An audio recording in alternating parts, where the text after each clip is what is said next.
It's Wednesday night. You know what that means. Comics Pals are live with Pals Pulls. This is our comics review show. We're actually talking about Count them. 5 books this week. That has never happened before on this show. We normally keep it to 4. We are going to do 5 because we have a listener request, and I have a lot to say about that. So here are the books. We've got Sandman Universe, Nightmare Country, #1. Hotly anticipated. X-Men 92, House of X. Now, you see, check this out. I got this cover because this is like classic, right? But I also had to get this cover. I had to get it. I thought there was a better cover. Listen, what cover could be better than this? Are you kidding me right now? Why don't you just clip that one piece off then?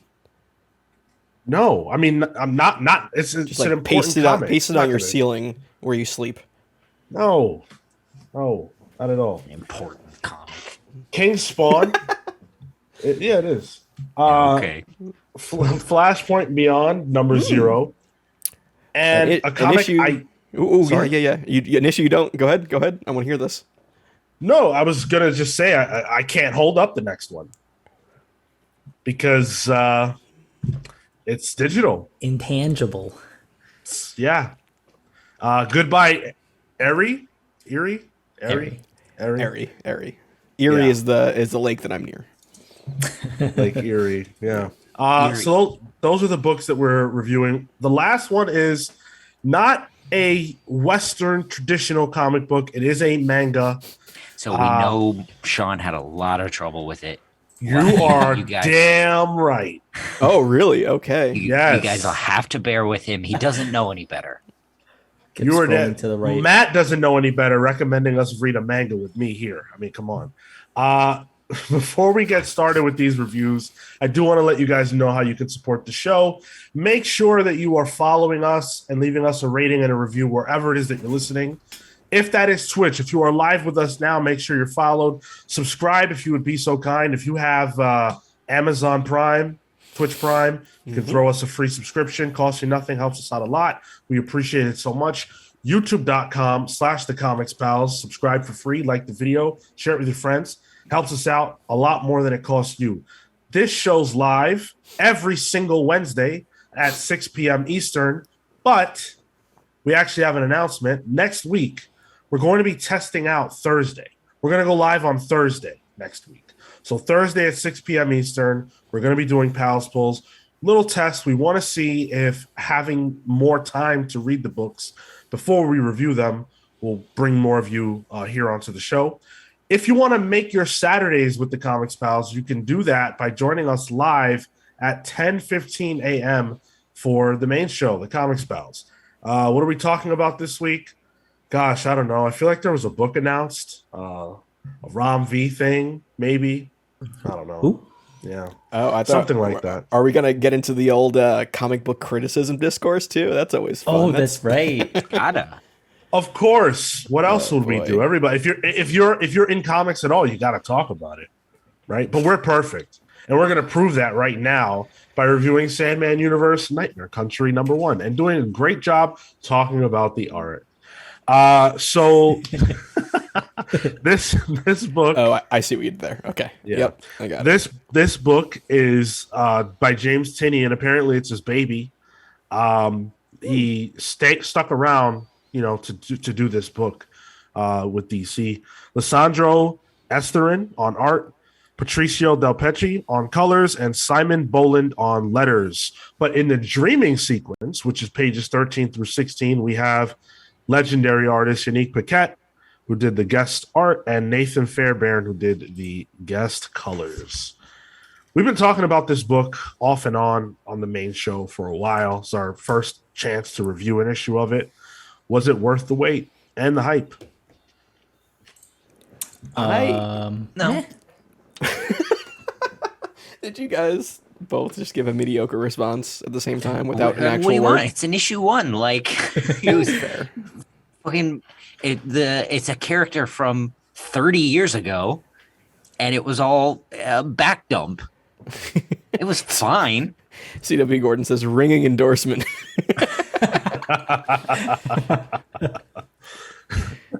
The so I interacted with this first on Twitter because of the art.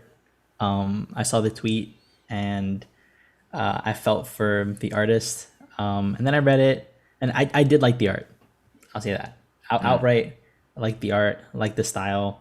I think the in progress pages that they shared were pretty cool to look at. For the story, though, this wasn't a. This didn't feel like it lived necessarily in the Sandman universe.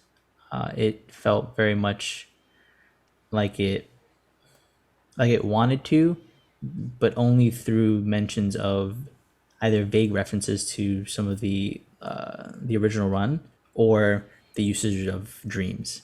Like outside of that, it didn't really fit the I don't know, the fantasy world that we sort of get wrapped up in the in a large part of what Sandman is. And I mean, you know, if this was a dream book for Tinian, then cool. I'm glad he had fun with it. I don't know. This was okay. I don't know that I necessarily disliked it. It didn't knock my pants off or anything, but it was. I followed it. I read it, and you know, I didn't have strong feelings. Have any of you guys been up to date on the Sandman Universe titles? No. The only one I've read is the Constantine one. Yeah, same. Okay. Was that considered Sandman Universe, the Hellblazer? There was a separate run that had Sandman Universe under it. Gotcha. So as far as I understand, that throughout that, the status quo of the dreaming as a place has changed, where Morpheus does not exist anymore. So it's like the dreams kind of controlling the dreaming. It's more of a dreaming commune. So I don't know if that really affects the story. It did seem referencing to that when he goes to the dreaming and he's kind of just chilling, and you can see, like, I forget the pumpkin head guy's face. Merv. Yeah, he's hanging out there. And there's a distinct lack of Morpheus in this. So I was kind of noticing that, and I'm like, oh, I guess they are continuing a continuity for the Sandman universe, which is something I don't think I've seen outside of the continuous story that was Neil Gaiman's Sandman. I didn't read Mystery Theater, Cal, so I don't really know what that's about. Not that. Okay, fair. I enjoyed it. I think I liked the stuff with our POV character. I forget her name. Flynn. Yeah, I think that stuff early on where she kind of describes her dreams, that I think was the Tinian, the taste of Tinian that I liked, where it's like, it's super wordy and it's super flowery, but it's good. You know, I enjoy it. And that whole sequence where she's imagining the future where her paintings cause fish to die. I'm like, yeah, that's fucking abysmal. And it has like an emo feel to it too, which I don't know if Tinian's an ex-emo kid, but He definitely is. Yeah, probably. I had a really hard time getting past that page in particular. Wow. Okay. I don't know what it was. I had to read it 3 or 4 times to understand what was going on. Were you daydreaming during it? That could have been it. Huh? Yeah, I don't know. That part in particular just did not. I had to like push through it. It was like trying to push through a wall. I just couldn't get through it. This shit was weird. Not That's a pull quote. You can use that as a pull quote. If Tinian ever watches that, use that as a pull quote, because that can be skewed to be a positive. Yeah, it is positive. Yeah. I thought it was fun. It was cool. It freaked me out. That initial like monologue from Flynn was disturbing on a lot of levels. And I think that Tinian was putting, you called it a taste of Tinian. I think it was probably like a literal aspect of his life. It just seemed so, not that I know anything about him, but it just seems so specific, such a specific thought that it's like, this has to come from a real person. And that's what I love about what Tinian does. He makes his characters feel real. And so whether that was a true thing or not doesn't really matter. The fact is, it allowed me to connect to this character easier. There are panels on this that we can't show, like the one where Flynn is having sex with that guy, and then he sees an absolutely horrific image that wakes him up. I don't know why that happened, but that was disgusting. And there are so many things like that in this book that are just really, really horrifying to look at. And it's cool because the art's really beautiful. So it's like this really talented, artist who's drawing these beautiful pages like the Corinthian just strolling around, having a ball. And then you see a kid whose eyes are eating his fingers, so it just goes back and forth so often. I'm not fully sure what happened, but I think this issue was great. I to negate what I said, like I think I picked up on what Tinian wanted to do. And I do think that like the mood he was trying to create worked. I think the dreaming bit really bogged it down for me, just trying to get everyone, caught up. Do you mean like when he's in the dreaming or the dreaming sequences? Is that the Yannick Paquette gotcha. bit? Like the piece that Sean referenced where the little boy's like eating his fingers with his eyes or whatever. Like that part was cool because it's an aspect of someone's dream, but literally like 2 pages before, when it's telling you everything about the Corinthian, I don't know, it just didn't do it for me. It felt clunky.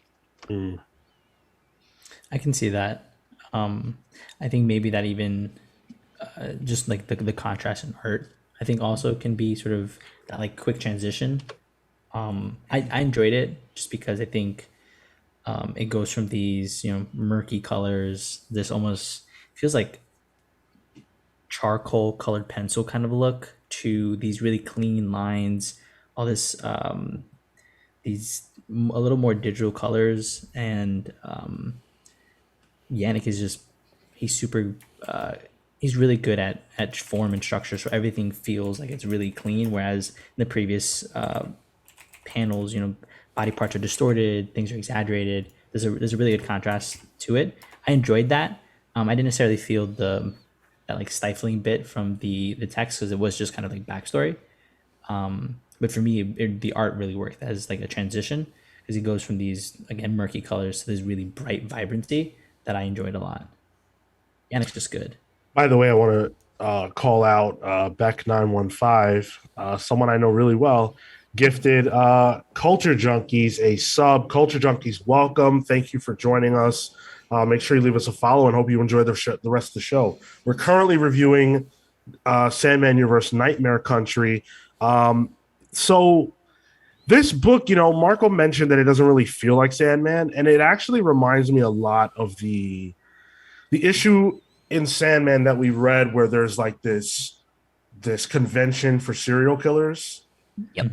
The Corinthian story. Yeah. Right, which was a juxtaposition of the dark reality of like real life murderers and the humanity of that with the border unreality of the other things that we see in those books that are really happening but almost feel like a dream or a fantasy of some kind.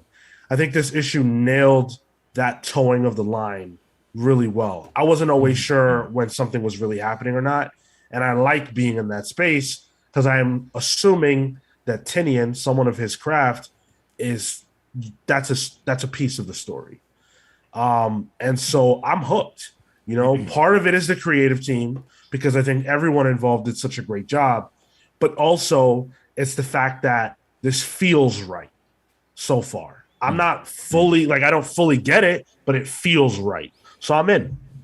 Yeah, for me, it doesn't necessarily feel like a Sandman story, but it definitely feels like a Vertigo story, if that makes sense. Sure, Okay. sure. Yeah.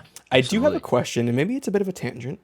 But as I'm reading this, it made me remember a really weird recurring dream I would have, and I'm curious if you guys have any weird recurring ones. Oh, I do. I had a recurring dream where it was literally a POV dream where I was an Oreo, and there was this hand slowly eating all of the other ones in the box. And right before they ate me, I'd wake up. It happened at least 3 times. It was the weirdest fucking dream ever. Like, first time, sure, okay, maybe I want an Oreo. But like 3 times? Throughout multiple years? That's got to be a sex thing.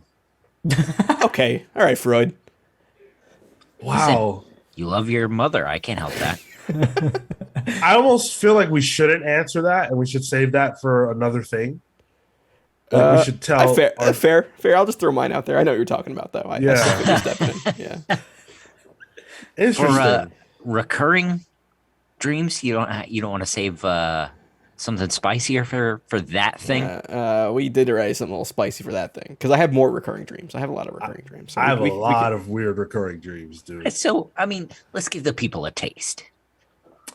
All right. I have a recurring dream. I've been having it ever since Spider-Man came out, the movie from 2002. Oh, okay. It doesn't make any sense. But in the dream, I'm Spider-Man. And I'm being chased through Central Park by the Green Goblin. Okay. But it's Willem Dafoe's real face, like no mask. It's the costume and all, but he has no mask. No Way Home style. Got it. And he's just like, yelling, laughing, and I'm swinging, but he's faster than me. So I had a head start, but he gets closer and closer and closer, and then the dream ends. And then you wake up and the bed's wet. Wait, why would the bed be wet? Well, back then, maybe. I don't know. Well, I mean, obviously, it's a sex thing. Yeah, it's a sex Right. dream. Yeah. You love your mother, right? You said you were swinging, right? What are we talking about? Okay, first of all, I was 12 years old, so let's be very cautious, okay, Tyler? Yeah, he hadn't even discovered his cheese allergy yet. Yeah. That's true. He didn't find those weird websites on his PSP yet. So I didn't own a PSP, but my brother did, and that was a thing. it's a universal thing I've learned. So that's why I threw it out there. Yeah. I used to have one. Marco, save it. We got a thing. Remember Oh the yeah, thing? okay, all right, fine. Yeah. All right. I think this is a good thing for the thing that we're talking about. Yeah.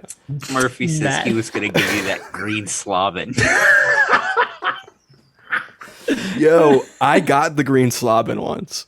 What? So It's your honeymoon, right? I saw Spider-Man Turn Off the Dark. Oh, really? One of the few shows. And at one point in the show, Green Goblin, he flies over the crowd, and I'm sitting orchestra. And I guess he said something, and a huge glob of spit came out of the Green Goblin's mouth and landed right on my forehead. It was the worst. And I was like, oh my God. It's disgusting. I'll get you, Spider-Man. There was like, we're back. All right. Very good. Sorry about that little drop, but we're back. You say little drop, and my chair keeps slowly dropping every couple minutes. It's like an inch and an inch and an inch. All right. So with Sandman Country, a book that caused a massive deviation in our conversation. I warned you. I'm going to pull. I'm going to say pull for sure. Yeah, pull. Yeah, bullet. Yeah. Much like the youth with the PlayStation Portable. I say pull it. Oh, CW Gordon, thank you so much for the subscription, man. Really appreciate that. That's awesome. I will say pull it because I am interested in these other 2 characters here, Mr. Ecstasy and Mr. Agony. That was fucking weird and creepy. Yes. Creepy. Very, very much into that. Yeah. Not a sex thing. Liar. Oh, thanks for that. Thanks for the clarification. Had to. No one's pick of the week, Tyler? No. No, it's not. No. Oh, I know what it is. All right, whatever. Do you now? We'll see. Let's talk about X-Men 92. I don't want to show this cover. I want to show this cover. I got my things. X-Men 92, House of X. This is so that's the cover you think was best, Tyler? Yeah. There's a glaring problem with that cover, Tyler.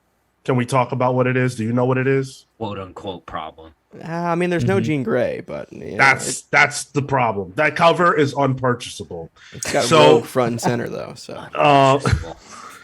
This is by Steve Fox, Salva Espin on art. Israel Silva did the colors, Joe Sabino on letters. So the concept here God damn, is you're not kidding. Front and center. the concept here is the X-Men from the animated series that we all watched and loved on Fox. Not I. You are not a human.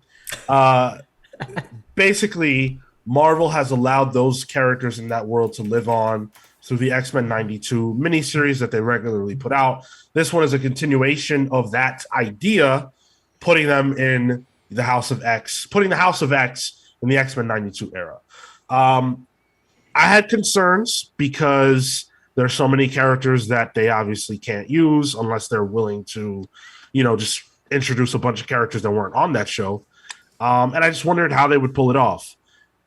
I thought this was fantastic. I really had a blast with this.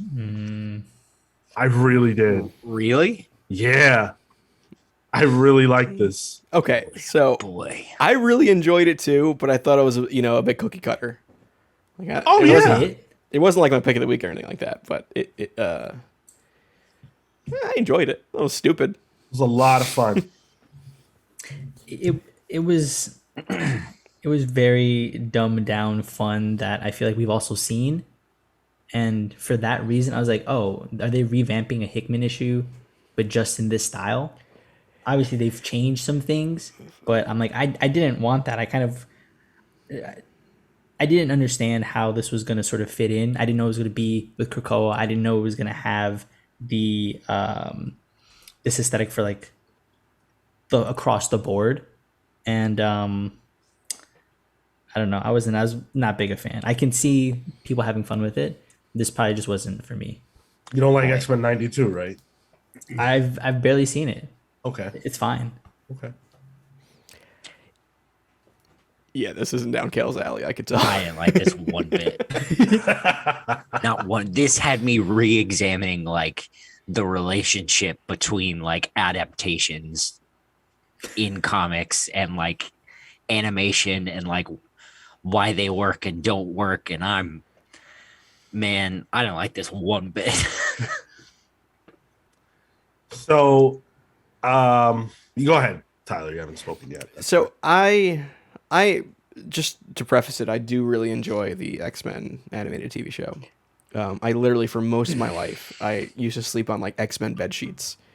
I remember like it's before I moved in with my now wife. Now he's got new X-Men bench. So, dude, no joke. I had like an X-Men comforter that I would use up until like I was like 18, like straight no coochie for me. Like up in high school, like that wasn't doing anything. But I really enjoyed the series, and like this is stupid. I know it's not taking itself seriously, what I really like. But my only issue was like they literally took like House of X #1, and they just copied and pasted the characters that were in the comic book. Like even when it comes, or were in the TV show, even the 5. I love like it's like oh, Hope doesn't exist here. Gold Balls didn't exist. Who can we use that has similar power sets? And I'm like, there's no way Karma is a substitute. I like Hope, their explanations for that in the back, the get to know the 5. Yeah. I love those pages. I thought that was a really fun spin on the infographics that we're used to. Because those are, especially in light of the fact that, like, I feel like those are really played out. To see them done in a way that's fresh and fun. Like, look at this page if you're watching on Twitch or YouTube. Radical. Yeah, that's so much fun, Saved by the bell. So yeah, I really appreciated that twist. No, Sultan. Very, very, very much so not clean X-Men bed sheets. Tyler's bed sheets never clean. No, why would they be? Yeah. So at least not at that time. Not when he was definitely not. Not. So again, if you don't like House and Powers, specifically because of how seriously it takes itself, you might enjoy this. If you do like House and Powers, but you also like X-Men 92, I think you'll enjoy this. This isn't a revelation. It's not like the most brilliant thing in the world, but rarely do I read a comic and every single page I'm like, yo, I cannot wait to see what's on the next page. Because I had no clue, like, who's going to be here? What are they going to sound like? Like, what are they going to do? It was so much fun. What's going to happen with the role of Moira? You know, like, Moira exists in that world, but it's not Moira. Can't wait to talk about that. Man, it's Jubilee. Oh, that doesn't make much sense. You gotta. I didn't get that. I think the only way it makes sense is that Jubilee was our POV character in the TV show. So, like, maybe. I don't think that it making sense, or like, I don't think it can't make sense. There's nothing particularly special about Moira, sure, outside of the fact that she has that power. Anyone could have that power. It just happens to be Jubilee. I know, it was also a retcon for Moira too, so why not retcon Jubilee, I guess. Yeah, it makes perfect sense. And Jubilee is a character whose death in that world specifically would be a catalyst for the X-Men to do things differently. Whereas in the regular House of X, it's not anyone's particular death. It's just this union. I love using Jubilee as the catalyst for that. I thought that was really, really strong. I say if you like to mainline nostalgia as a drug, this is the book for you. And I do. Stay in the vein. Even the way the characters talk, you know, their dialogue is very X-Men 92. Sometimes to the point of eye roll, but for me, it was enjoyable to see these characters that way. This is how I know them best. So I got a kick out of this. On the art front, for me, maybe it was the colors, but everything felt like it had a very much this smoothness to it. Kind of, I'm reminded of when we talked about Punisher with XCII. There's just this like a little bit of shine, and like somebody really went in there and like wiped these guys down. Wiped them down. I know what you mean, but yeah. I feel like I got used to that here more so than That's what I was gonna say. Punisher. Yeah. Here, I think after like a while, it just kind of stuck, but it did catch me off guard for the first few. And the body proportions, like Magneto, for whatever reason, I don't know if he was like this in the show, but he's just beefy. Yeah, he's top heavy. Yeah, he is. Yeah. This felt like House and Powers of X, the Golden Books version, like the little Golden Books. That's funny. Which, if they want to make that, I would totally buy that too. But isn't Magneto doing like a Naruto, like, you know, those hand things they do? I only know that through my friends, but like, don't they have? Yeah, whatever that is. Sean, they're doing sign. It's just ASL. It's just sign language. I'm not getting into that. Isn't Magneto doing that right now? Like, that's the vibe I got. I guess. I mean, Kamehameha. That's what I thought it was. Oh, that's from Dragon's Balls, right? Yeah. Okay. Yeah. God. With a Z. I do like the way they drew Magneto when you first see him. He's literally in his idol pose from Marvel vs. Capcom 2. Yes. So I was like, oh, okay. Yep. Okay. Yep. That's when nostalgia hit a little bit for me. I was like, all right, okay, I see what you're doing. I got to tell you something, guys. That was my pick of the week. Wow. Stop. Okay. All right. Whatever. We'll get to mine. Whatever. What do you mean, whatever? I can't wait to hear what your pick of the week is, Spawn. Come on, you Boy. already know what it is. Yeah, King Spawn. Uh-huh. King Spawn I read was a lot better than this. Okay. I want to go that far. It's a bridge too far for me, Cal. Pull, pass, trade weight. Pass for me, but that's a bias. So take that as you will. Yeah, I mean, hard pass for me too, but that is also a bias, and I'm going to stand by it. I'm not even going to duck out from it like a coward. I think this is one of those books, though, where like you need to have a nostalgia for it. I don't think somebody who's never seen the animated series would really enjoy this. It might even be confusing. Or if you don't like the animated series, I completely get it. This hits me where I live. This is perfect for me. So if you're like me, I think you will enjoy this. You hype for the revival of the cartoon? Please. Yeah, That's dude, gonna I be hope they do amazing. Krakoa. I hope they do Krakoa. I'm especially after this, dude. I'm dying to see them do Krakoa. That would light me up. I'd love it. Yeah, could be good. Let's talk about King Spawn, number 9. Speaking of things that could be good, King Spawn is good, could be really good without Todd McFarlane, but I digress. So this was Sean Lewis, I'm sorry, with additional scripting done by Todd McFarlane. I am guaranteeing you right now, we could pick out the parts that were additional dialogue from Todd McFarlane. Trapzord, yes.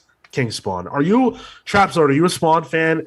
And also, is that how you found us? Because I stand with you totally. These other guys, Bananiac. I can't vouch for them. Is there an official name for Spawn fans? Are they Spawn heads? Spawn Spawnies. sapiens? Spawnies? You asked this question literally. He did, yeah. I need to you know. do. I haven't gotten an answer. Didn't we say Hellspawn or something? Spananiac. Yeah, that doesn't really. I prefer Kales. Yeah, I don't know, Matt. Thomas Natchlick did the art. FCO Placencia on colors, one of my faves, and lettering by And World Design. So things are really ramping up in the Spawn universe, particularly as it relates to King Spawn. I feel like this book is really driving the Spawn narrative. The other books feel like they're spinning their wheels in comparison. Yeah.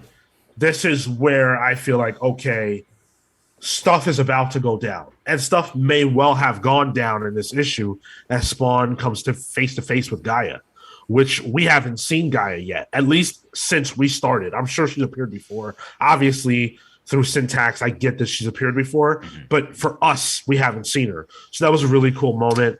And then almost as if like an Illuminati situation, all of Spawn's enemies right now came together here to kind of like put the message out like, yo, you need to take this crown. And Spawn doesn't want to do that.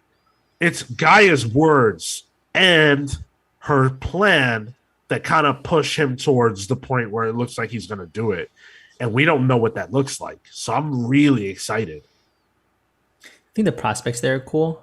Getting to that part of the story has been, a journey, but I think now that we're getting there, it's definitely going to be an interesting turn should he take it, because from what we saw here in some of the preview issues, or sorry, like these potential future sort of visions, he looks like he fucks shit up, and that can only be cool for Spawn at the end of the day. Yeah. Otherwise, you know what? This is a good issue. I think King Spawn has its up and downs, and this is definitely an up. It kept me engaged. I like the fight sequences. The art is always absolutely crushes, and so I don't think I had any other complaints other than when we see a billion text boxes every few pages. I feel like that's where Todd McFarlane's additional art dialogue comes from. Because to me, those text boxes are noticeably written worse than the regular dialogue. Mm-hmm. The regular dialogue is not knock your socks off, but it's good. It's solid. And then those text boxes are like, yeah, this is kind of weak. The dragon one, and someone like Spawn is the dragon. Rarely do any question why they must slay the dragon. It's like, boo, okay. What sucks is that's actually kind of a cool line. Yeah, it is. But he ruins it. Yeah, it's just not stated well. So I want to show off this page because can we show this? Yeah, I think we can show this. It's sick. So for those of you on YouTube and Twitch, I'm about to hold it up and I'm going to describe it. It is our first glimpse of Gaia. Oh, yeah. And it's cool as hell. It is a turn the page, drop down double page spread. Oh, really? Yeah. I'm going to show you right now. And she looks menacing, and it's not what you think. It's like a dead tree is what she looks like. And something is really wrong. That's not how Gaia is supposed to look. And I just love how much they were able to convey with this image. I'm holding it up now. Oh, interesting. I love how much they conveyed with this. This is so cool. That's rad. Oh, I think man, like drop down, like it continues to fold out. Oh no. That's still good though. Yeah, sick. I didn't So even- cool. I didn't even put that together. That could mean something was wrong. That's the impression I got. Yeah. Wow. Yeah, totally a medic. She's very menacing, and in not an over the top way. It's a reserved menace. It's creepy, and it has implications, but you don't know the full. We don't know yet what the full meaning of this is, and I loved it. Yeah, C.W. Gordon, you're about to start reading Kingspawn. Kingspawn, very specifically. Yes, I recommend it. So- Tyler, you're quiet over there. Yeah, I mean, so for me, this was a book that I read this week. I'm trying, guys. I'm trying to get the Spawn stuff, but it just is not doing anything for me. I don't know. I love the Javier Fernandez art. I think that's very good. It almost is a shame that it's on the writing that it's on, because McFarlane, get the guy off. Let him do his dude action figures. Let him just do all those. Like he's like getting like a nice pastrami sandwich and then putting ketchup on it. It's just like, Yeah. it just ruins it. Like that was a good ass sandwich, and you just fucking shit on it. You know, I'm not gonna say he's actually shitting on it, but like, ketchup would ruin a pastrami sandwich, in my opinion. And yeah, and there's also not enough vor in this book. We might get there. No, I expect it to happen in a Spawn book, to be honest. I don't know. I find it confusing as to like what mythology are they taking from? Is it just whatever they want? Yes. Is it? I thought it was angels and demons, and then it's like, oh no, Gaia's here. I'm like, all right, are we gonna have? Is Gaia? Is that like a? I don't know. I don't even know what mythology that's from. Is it Norse? I don't even know. Greek, isn't it? Greek god. Greek I don't goddess. think so. Gaia? Is it? I think they have a version of Gaia, but I don't think it's Gaia. To be honest, I think the answer is who cares. Yeah. Like fair I think enough. that's kind of the whole thing. That's my feeling on this book, though. Like, I'm sorry. I'm not trying to come for your book. Or for your opinion. I just mean like, I think that this book is not meant to be analyzed like that, that deeply. And I think it just pulls from whatever for whatever. And I appreciate that for whatever reason, but it totally makes sense why you don't. Yeah, I mean, it's fine. I don't judge anyone for liking it. It's just like really not my thing. It's just, it's strangely boring for what I imagine a Spawn book should be. Wow. Like I feel like Spawn should be like mindless stupidity, have fun with it, and I think this book just tries to be much more important than it is. I can see that. I can see that. Like I can see feel where like you're there's coming an from with that, and I easy think- recipe for Spawn. I think the thing with that, the key to that, is Al Simmons. His character just sucks. Yeah, Like maybe everything you're right. around him, Maybe you're everything right. around him is actually really cool. Because like I like But the he Scorched. sucks. I thought the Scorched was good, and like we didn't have Al Simmons there. You know, He's I all like right. that book. I like that book where that Amish Spawn was fucking the clown, like Gunslinger. whatever that so- one is. Yeah, I think, and I've not read Spawn previous to this. Maybe if you like the first issues from the first trade, right? And I think that because we're in the midst of an event, that could also be affecting like a version of the characterization where all of these things are happening, and so they have to be sort of larger than life or larger than this book because Al Simmons has to deal with these things. I don't know if it's necessarily the character. I could be absolutely speaking out of my ass right now. But like Your I muckhole. feel that the muckhole, right? I feel like there's absolutely a world where, because we're in the midst of all of this action and buildup, this is where the character's sort of going and being molded into. And post this, we see a sort of different storyline. But even the stuff in the other titles that we've seen of him is just the same. He just yells a lot and beats people up, and you know, he's But that's just an asshole. that's a part of the story, though. I got Spawn is he's going through something. Something's happening to him. He's changing, and the other characters have remarked on that fact that something is wrong with Spawn. I gotta say, Sean, I think you comics tagging me with the Spawn movie really clouded my view on things. I think having that so recent in my head, like, that was hokey, that was stupid. I didn't care much for it, but at least it kind of didn't try to be serious, you know? And maybe throughout time, McFarlane kind of got a bigger head. I'm not saying that, you know, but it feels like this isn't what I want out of a dumb book, you know?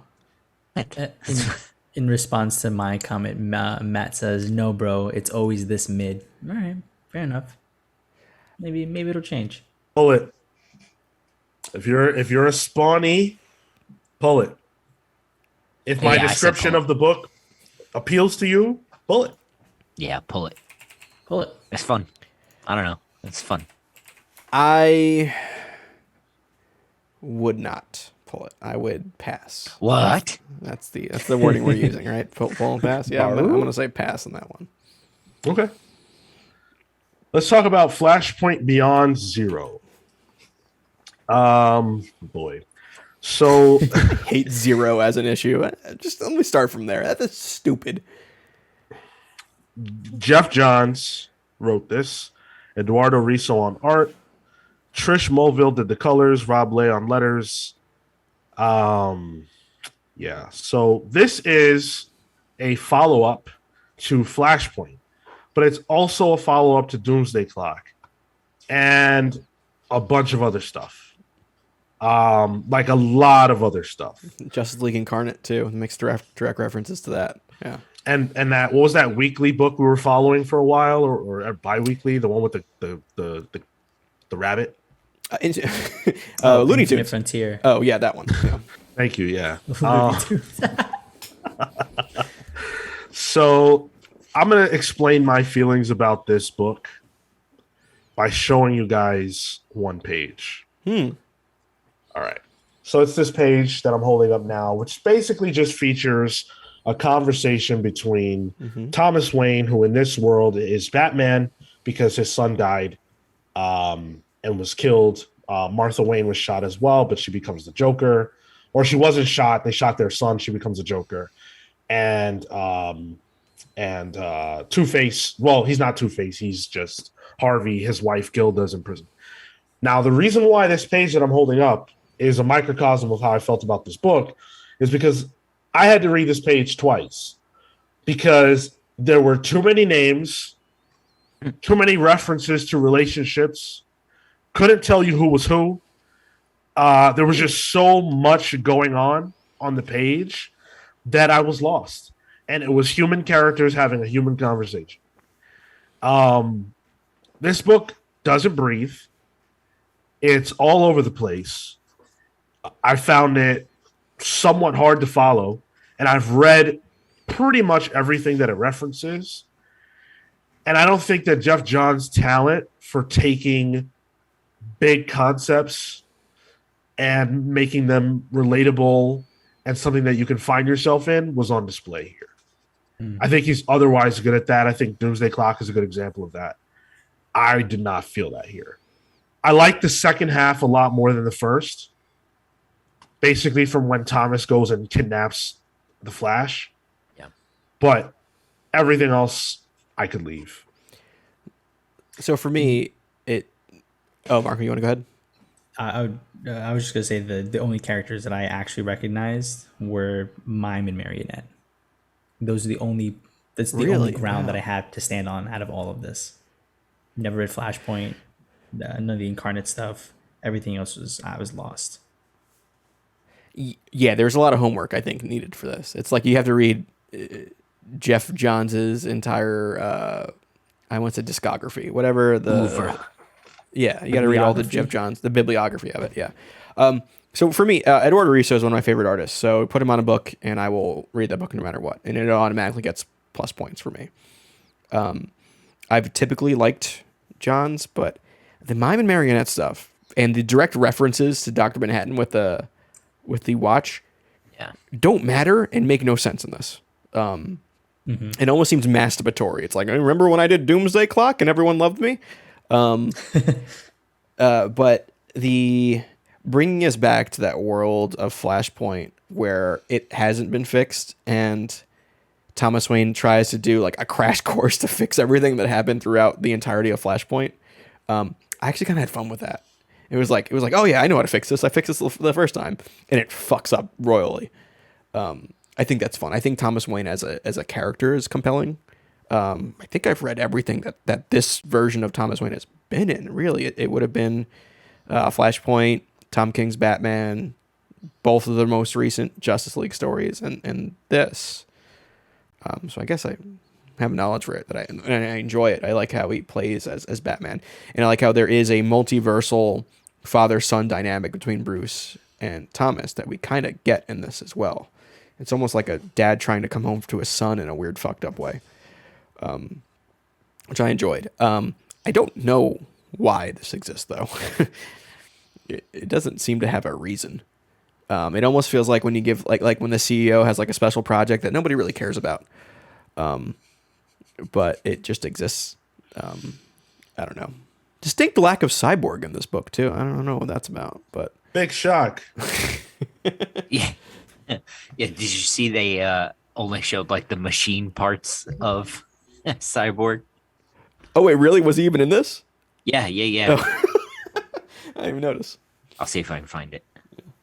So, one thing that I thought was really interesting, and once I realized that the book kind of connected with me more, is that the Flashpoint world isn't supposed to exist. Yeah, like it's a mistake, and it's not one of the, maybe it is now, but it was not one of the 52 worlds or whatever. Like it spawned out of something that the Flash did, and yeah.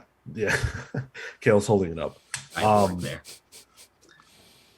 And so no one else knows that for the most part, from what it appears, except Thomas.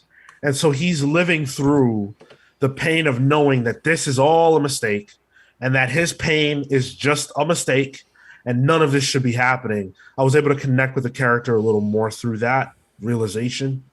I thought that Jeff Johns was able to deliver on that part. But for lack of a better phrase, the like timey-wiminess of it all, the like, what world is this? Which Batman is that? 5G averted. The like all that garbage. The 5G averted. The divine continuum. Apparently, that's what DC stands for. Right. And also, I like how there's that one page turn that's supposed to be like a shock, and it just happens to be one of the Time Masters, and like that's a deep cut. Like you don't put a deep cut on a shock page because it's like, oh, sure. I thought that was. I thought it was one of the newsies. Yeah. Like this fucking Mr. Mixel Spitlick. I will say that my favorite panels of this week for sure came from when Thomas he let a lightning bolt hit Barry and he died. That was insane. Executes him. Yeah.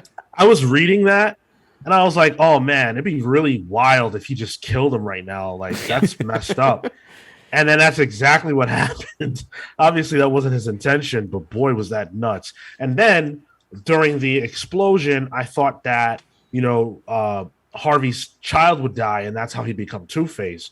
But swerved again. His son lived. So what's his son going to become Two-Face now? No, Robin. You didn't pick that up? Yeah. Okay. Oh, no. That was a genuine question.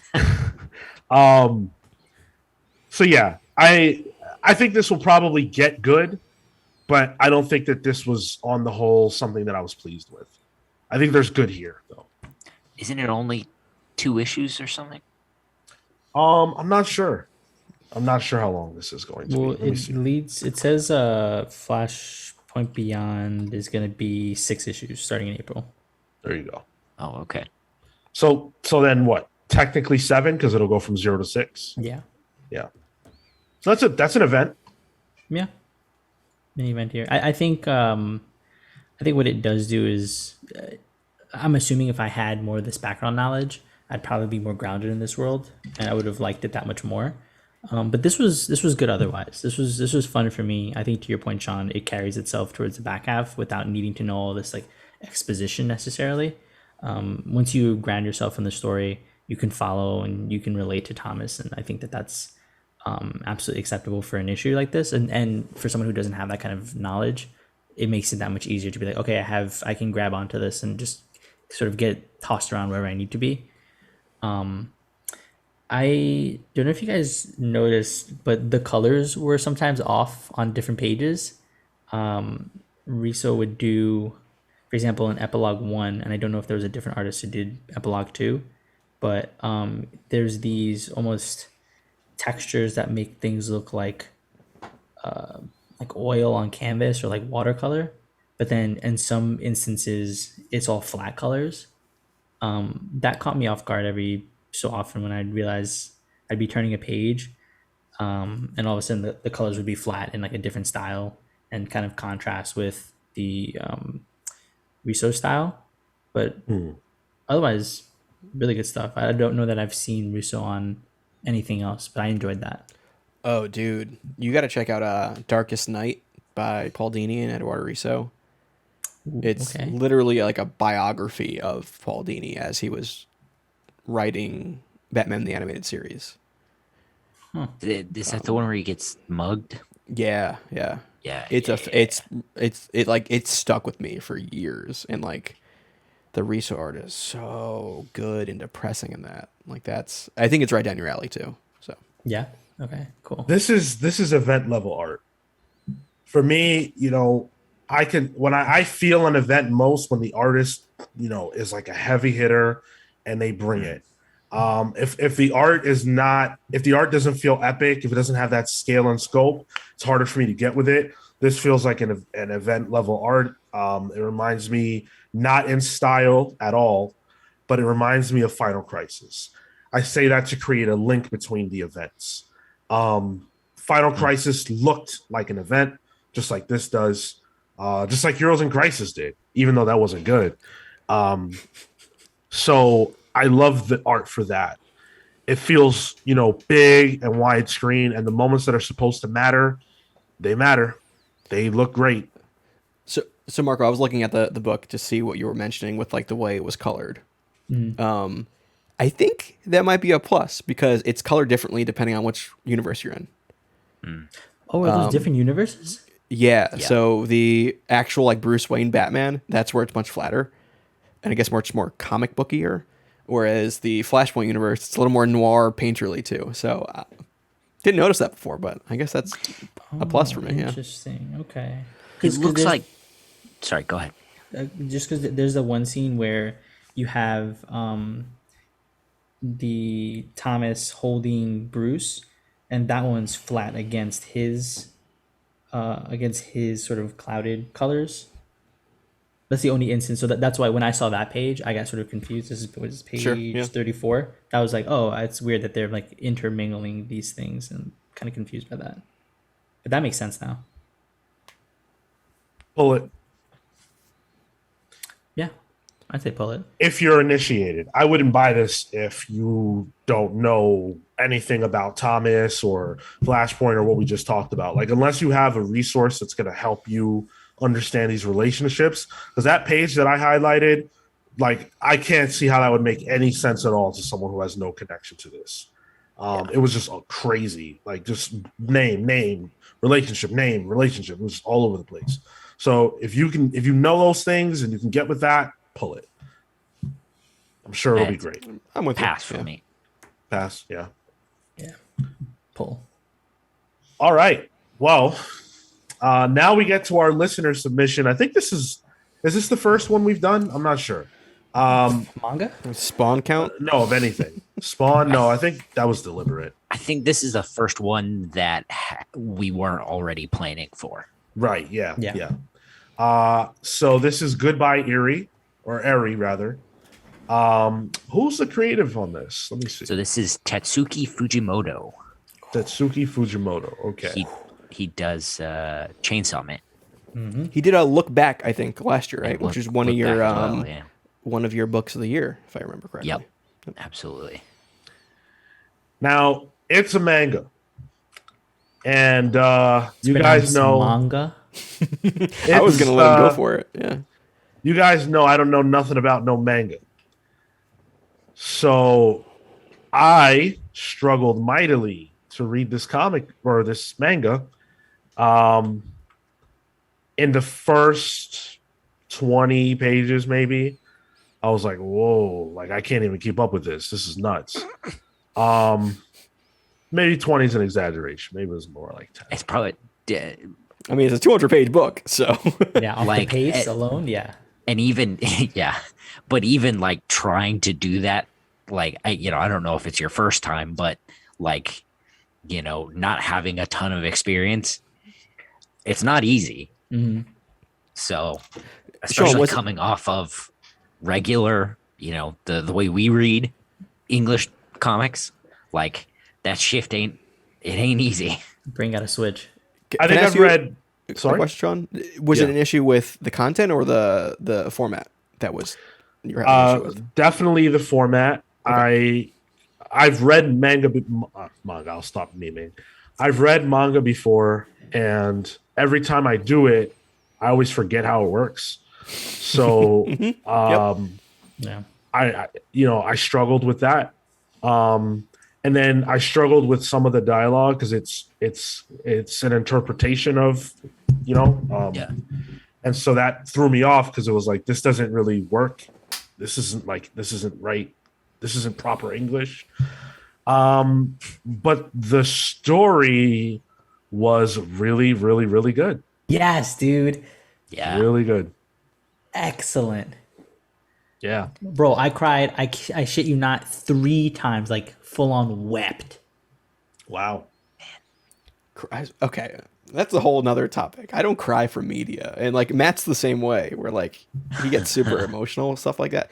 Maybe I need to keep talking to my therapist, but like that always like surprises me when some people are like, "Yeah, man, this made me cry." I'm like, "Wow."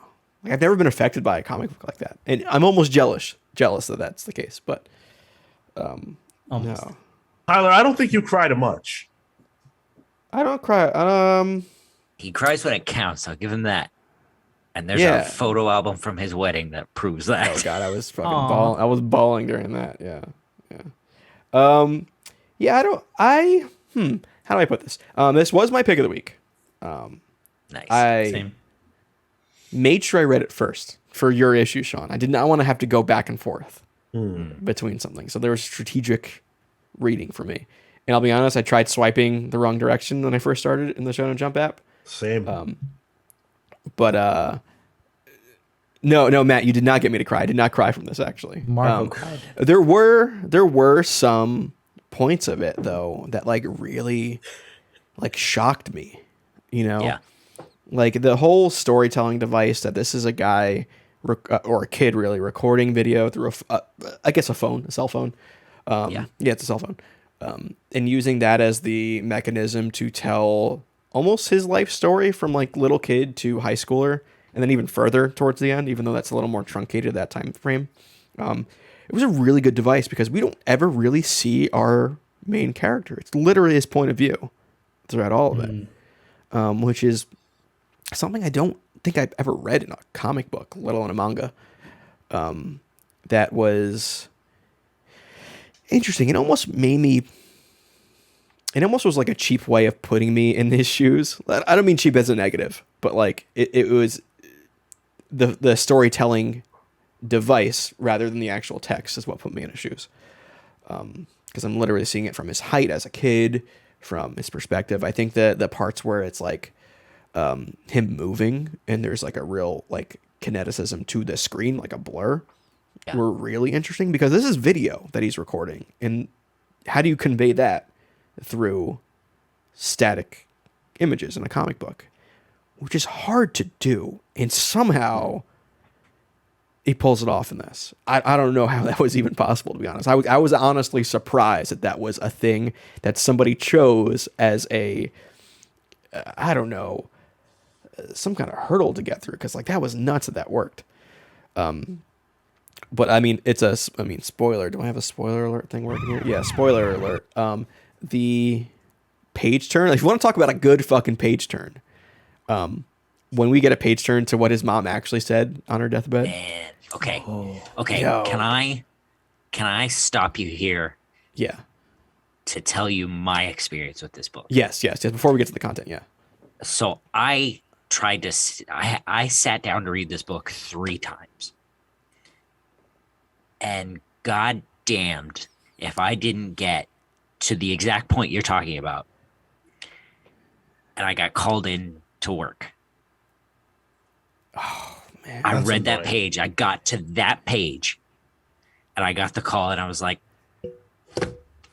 how do you go to work? You called out, right? I have to live in this world now.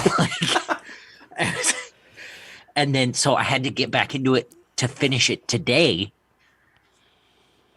And it wasn't the same. Like everything I'd built was gone. Yeah. Oh man. Yeah, dude. For me, what threw me off was how good he was at sort of building these emotional moments and then getting towards like an end segment of what that emotional beat in totality would be. So the first part, it being the film of it being for his mother, and then he introduces that element of fantasy, and you just kind of get taken aback for a second, and it's like, oh, wait a minute, this was a film. Maybe it didn't happen, but then it's like, oh, it did happen, and then now we're experiencing this continuation of his life, and then it goes into this next moment.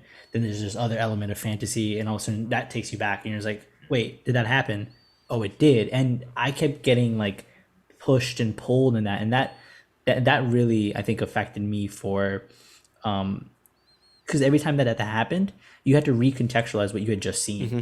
Yeah. And then you get to the page, exactly what you guys are talking about.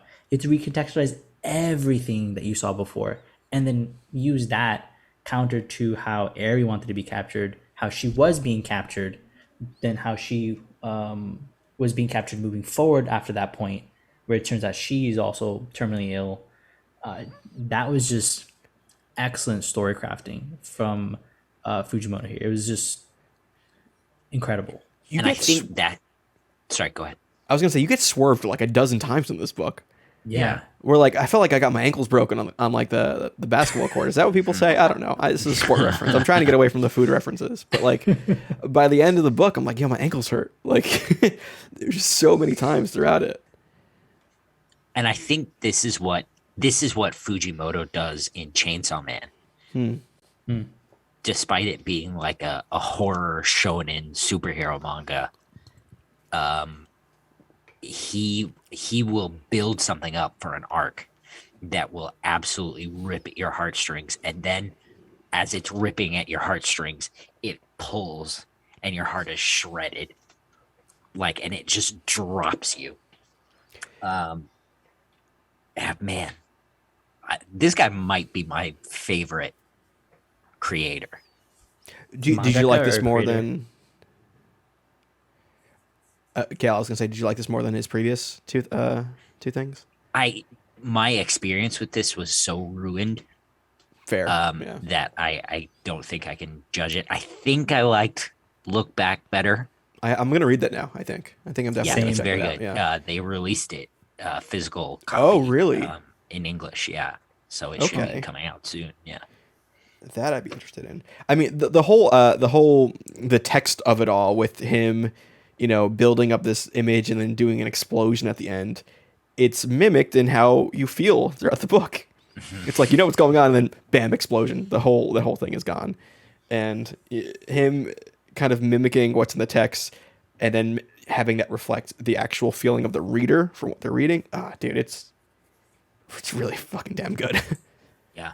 The moment where they're recording the father and they're having him act a scene out, but you don't know that it's being acted as a scene. I'm like, so good. Fucking A, are you serious? Like, this guy's going in on his son, then on his friend, and then like destroying this relationship, and then the next page is like, great, we got it, amazing. I'm just like, stop doing that. That's hitting That's how me. I was at the end too. I was like, yo, stop it. Chill. Yeah. I'm trying to sleep. I took a screenshot of the exact pages that made me cry. Like where I hit a moment and I was just like, fuck.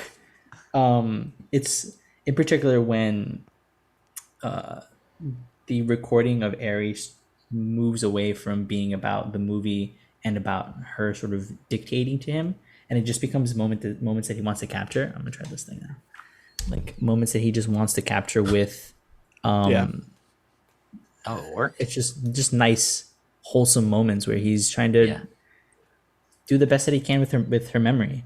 Then this page where in the hospital and they're just talking about like these silent pages where they're kissing and exchanging these really quiet moments. That shit hit. Yeah. And then the last one when he just up and leaves, he's like, no, you know what? That's it. I'm done with this. I Fucking did. hit. If I did have one issue with it, it's like the end where it's like, oh yeah, his whole family dies, like off screen. Yeah. It was like, Yeah.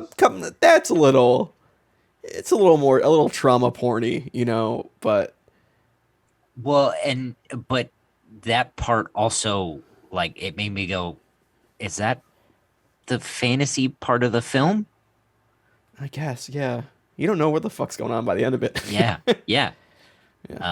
And it just works because it just keeps moving. Sean, you've been quiet. I was just letting you guys do your thing. Yeah, it's really great. I love a story that uses technology in a neutral way to make a comment about humanity. And I think it does more than that. It also is used as a device to mess with us as we're reading. And I love being messed with by the creators while I'm reading or watching something. So this book kind of did everything I like, which was really cool. I would recommend this to anyone who can endure a manga. If you can read a manga, then yeah, I think this is really good. If you can make the jump, it's definitely worth it. The medic's asking, how slice of lifey is it? I would say like 60%. Does that make sense? Not even. This feels like a drama. This is like I mean, it's got slice of life moments, like the page you showed, where it's like the phone's off to the side and they're just talking, you know. Or I think it has that. It's specific slices in someone's life. Does that make more sense? Yeah, it's not like Way of the House Husband slice of life. sure. House husband. Have you don't know Way of the House Husband? Is this like I some think you slice of really life like it. harem manga? No, not Oh, even. It's so good. Okay. We got to move on, my friends. Sean's like, I'm tired of this manga shit. It's comics pals.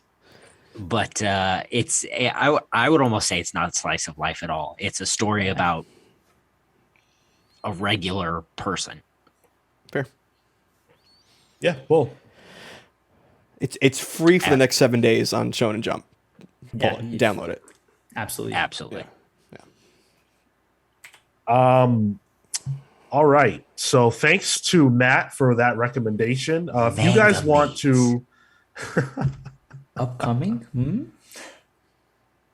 That's on you guys. yeah. I can't believe we never thought of that. Well, name. we could do because doesn't Chip have a podcast where he doesn't know anything about manga? Yeah, and Manga his Explaining. friends Manga show. Explaining, Yeah, There you go. we could do our version of that with Tyler and I not knowing what the hell's going on, and you guys making us read stuff. Okay. Sean, I'll make an admission on the show. There was a point in my life where I did read a lot of manga. Really? It's a long time ago, but Wow. it was when I was Okay. my most depressed. I can see that. So thank you to Matt for recommending that to us. We all clearly thoroughly enjoyed it. If you guys want to recommend us to read a book, you can do that at any time. We would love to take on more listener requests on Pals Pulls. So however you leave us a comment, do that, and we will read your book on the air if we have the space for it. So you can get us on Discord, comicspals@gmail.com. Leave us a message on social, Twitter, Instagram @the Comics Pals. Anyway, YouTube comment, it all works. Let's get into comics tag. So last week, Marco tagged Tyler back from a tag from the week before. Mm-hmm. So Tyler, what did you read and what did you think? So I had to read A Town Called Terror by Steve Niles and Simon Kodransky. Yeah. Marco, did you read it too, or you didn't get to it yet? I didn't get to those. I Oh, actually gee, wanted thanks. to hear what you thought, and then So I did like the Simon Kodransky art on this. I think this was the draw. It's very almost like if you took who did J.H. Williams. If you took like a J.H. Williams, but like you just got rid of the crazy panel work and you made it more traditional. It kind of felt like that. It really is just black, white, shades of gray, and red. I thought that was really, really striking. Honestly, I like that. But nothing happens. there's one event that happens, and then it's literally a travel scene for the rest of the book. Which, in terms of the pacing of it, it was very poorly paced in my opinion. I don't know what happened. I thought it was boring in that sense. It looked very good though. It looked good enough where I might even check out issue 2, because then maybe I might actually get story there. Because they introduce you to this town called, they don't even name it Terror. I'm assuming it's called Terror. You'd think they'd name drop it at that point. But it's like this they describe it as a monster city. So if they can show me that, like, yo, Halloween Town, I love that shit. You give me like a monster city, like give me like the monsters, but instead of a house, just a giant city, I'm cool with that. But show me it, and I haven't seen that yet. So I think I'll check out issue 2. If I remember it. If I see it and I remember it, I'll read it. If I miss it, I'm probably never getting back to this. So that's my thoughts on it. But I'm going to be tagging Sean for next week. All right. What do you got? I'm tagging you in something that I dropped off at. So I kind of want to know your opinion on it. So maybe I can jump back onto it. This is Ice Cream Man, issue 29. Ice Cream Man? What the hell is this? you haven't read Ice Cream Man? It's an anthology horror book.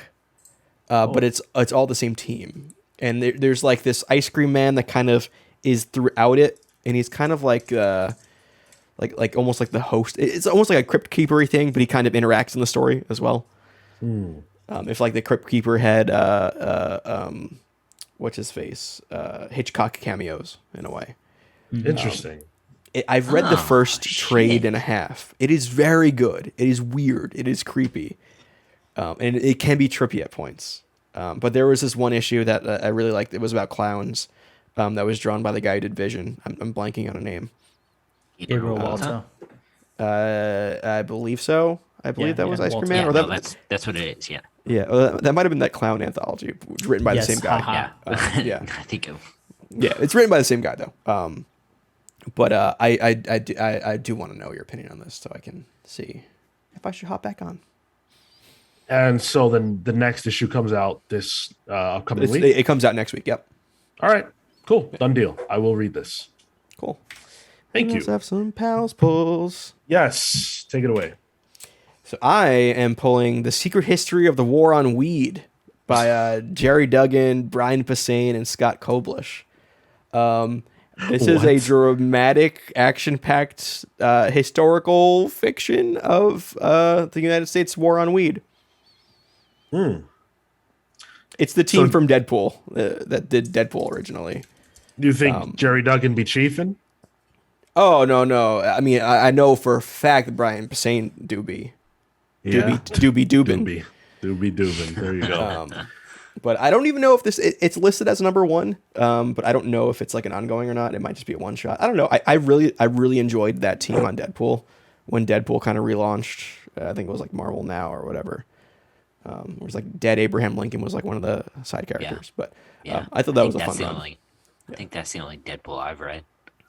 It looked good at least, so I'm excited for that. And I'm also pulling Captain America #0. This is kind of this starts the new status quo for Captain America. And that Alex Ross cover, man, he needs to chill. Alex Ross, the GOAT. The GOAT. Let's talk about it. Put some respect on his name from GOAT. now, today. Yes. Still the GOAT. Like, the Kingdom Come stuff, like, amazing. But like, this dude still does fucking covers. And like, I can't even say like he does the same thing every time. Like, I don't think I've seen this from him. You know, this pose and this It's good. But Matea de Ulis is on art Boss. in this, and Matea de Ulis is one of my favorite artists right now. He did work on Kelly Thompson's Jessica Jones, which was like one of those like digital first books that then got re-released as a physical book about 3 or 4 years ago. So damn good. And I'm excited for this new status quo for Captain America. It sure needs one. This is going to be real good. Yeah. Yeah. Looking forward to it. Nice House on the Lake. I believe, Marco, this was yours, right?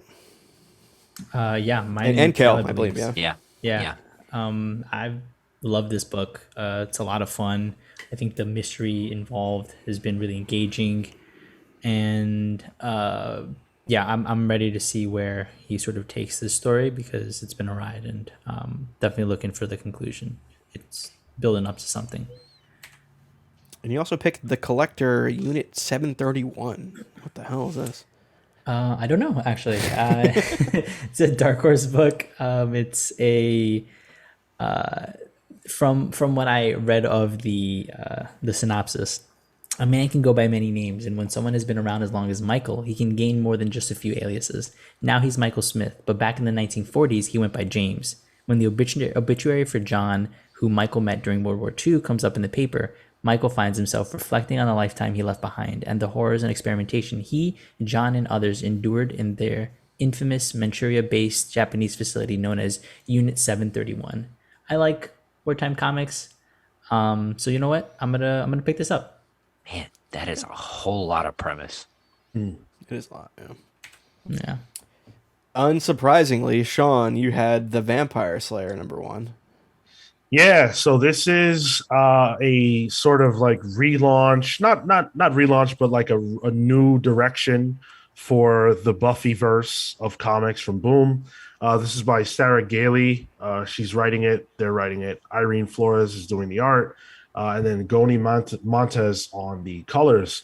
And basically the concept is that they want to remove the trauma from Buffy from being the Slayer, and that causes her to actually lose all her memory. And so a new Slayer has to rise and protect Sunnydale while Buffy is out of the picture, which is similar to an episode that they did on the show, where it's Halloween and Buffy puts on a costume that makes her not be Buffy the Vampire Slayer. But it's going to be a way that they're going to introduce a new Slayer and kind of kick everything off. So I'm looking forward to it. I don't keep up with the Buffy comics. I will be honest. I buy them every month, forget to read them, fell way far behind, but I always buy the new #1. I gotta say, the Slayer rules are way too loose. Like, it's like any inconvenience. Like, well, we need a new Slayer. Like, oh, she just scraped her knee. Like, she's all right. Like, but to be fair, they broke that rule in the first season, so it's not like sure, yeah, it's well established. Yeah. But I mean, I think Faith is the best Slayer. I'm just saying. Oh, Faith. Kale, you also had The Good Asian #10, I believe. Is this? Yeah, number 10. So this is the finale of The Good Asian. Wow. And I only bring it up because I want everyone to know so that when it comes out in trade, you can all go buy it and have the complete thing. The first one is already out. Go buy it. Pornsak Pashodi and what is the artist's name? Alexander Tefenki. Is that Lee Lowridge on colors too? That could be colors, yeah. Yeah, okay. Great book. Very excited about the mystery. We really enjoyed the first few issues we did. Stellar. Yeah, I'm very excited to wrap it up. I think this trade's a definite pickup for me. I think it's a little too late in the game for me to jump on now, but like as a trade, yeah, I'm very interested in that. Kel, have you read the first trade? No. Well, I've read what we did on the show, and then all 3 issues. Yeah, I'm gonna get the 2 when it's been good. I haven't read the last 2. I think I'm on issue 8, but it's been really good. Cool. Nice. That's it. Thank you guys so much for sticking with us. We did 5 books this week, which is not going to be the norm, but we wanted to get the listener request in, and we always want to do that for you guys. If you submit a request, we will find a way to make it happen. Thank you so much for listening. Make sure that you join us when we are live, twitch.tv/The Comics Pals, every single Wednesday for this Thursday. very show, Pals Thursday. Pulse. Thursday. I'm sorry. We're gonna do it on Thursday. If I can't remember it, I'm putting a lot of faith in you guys. So hopefully you guys remember this Thursdays going forward, 6 p.m. Eastern. Start your Saturdays, start your weekends with the Comics Pals at 10 a.m. Eastern, 10:15 Eastern, every single Saturday where we do the main show. We're going to be talking about big announcements at DC, another round of arguing on Twitter amongst the comics community who never cease. That's what it's for. Yeah, and more. It's going to be a good time, so hopefully you guys come hang out with us. The Medic, we're not going to be on tomorrow. We will be starting Pals Polls next Thursday and every Thursday going forward. Yes, thank you. YouTube.com/The Comics Pals. Like the video, share it with your friends, subscribe to our channel. All that stuff's free to do, and it helps us out a lot more than it costs you. Batman Black Mirror Book Club is out now. Go check that out if you haven't. Thank you so much for joining us. Until next time, we are the Comics Pals signing off. Take care, guys. See you next week.